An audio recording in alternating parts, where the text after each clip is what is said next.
Alright, engines, I'll need you to wake up, now. What time is it? 4:30 a.m. 4 a.m.? I'm assuming it must be important if you've come this early, sir. Yes, indeed. Now, I think you all know that things have been getting worse overseas, and unfortunately it hasn't gotten any better. As such, evacuation trains will be taking place. Penn, Simon, and Centenary, I want you in charge of those. The three of us in charge of evacuation trains, sir. Apologies, I don't know if you've noticed, but I'm not exactly the most powerful passenger engine here. Shouldn't that be up to Penn and Centenary? This is different. We need all hands on deck for this, which is why, as I said, you, Penn, and Centenary will be on the evacuation trains. There will also be an increase of supply trains, so John and Bradford, I'm leaving those to you. It seems like we'll be busier than ever before. Soon, most of the engines were ready. Justin had arrived at the carriage sidings to collect the coaches for the first evacuation train. Man, I'm not used to being up this early. However, it's for the safety of the people.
After the coaches had been shunted, Centenary rolled up alongside.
Later in the day, a storm had hit the railway.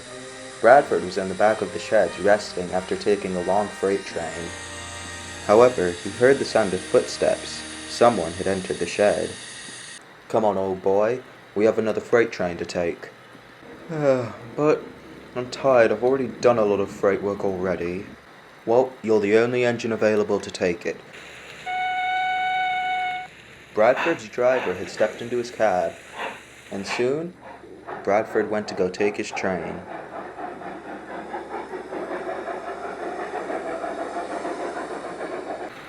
Bradford had coupled up to his train. However, he wasn't very pleased with the weather. Though, of course, the one time I actually do have to take a goods train, it's in the worst weather. Soon, Bradford was clear to leave, and he set off.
However, as he came near high crags, there was a loud crack. Oh, driver, stop, I think something broke.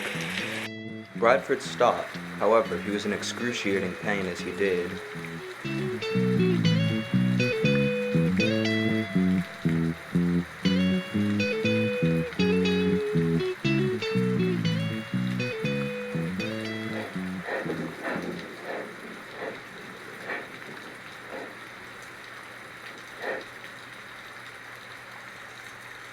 However, he heard a whistle. Coming into view was Penn. He was running light engine.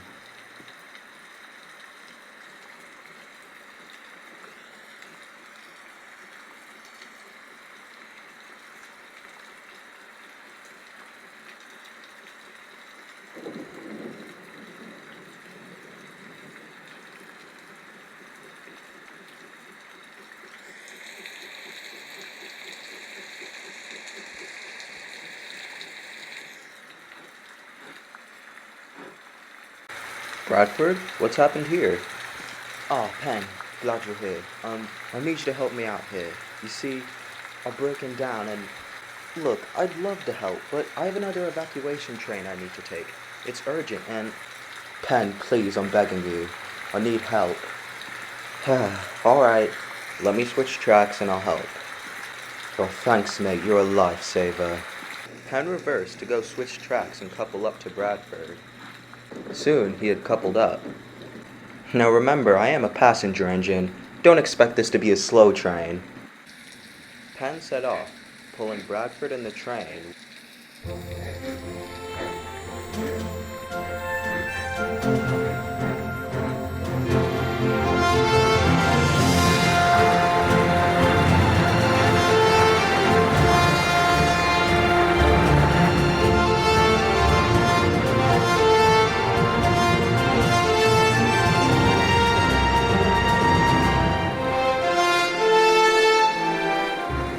Penn had made up for lost time and arrived at the docks on time.